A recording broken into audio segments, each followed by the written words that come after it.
Right. ரெண்டு ஒரு இதுக்கு மூணா?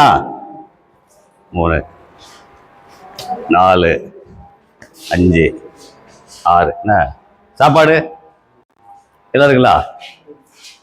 ஓகே. இங்க இருக்கு சாப்பாடு. இது கூட்டு வடை. வடை இருக்கு. தண்ணி பாட்டிலு வடை. என்ன உளுந்த வடையா? என்ன வடை? அப்படியா? Okay okay. இப்போ எவ்வளவு பேர் இலை போட்டிருக்கு? இருக்கு 90 பேர் இருக்குமா இப்போ? சரி சரி.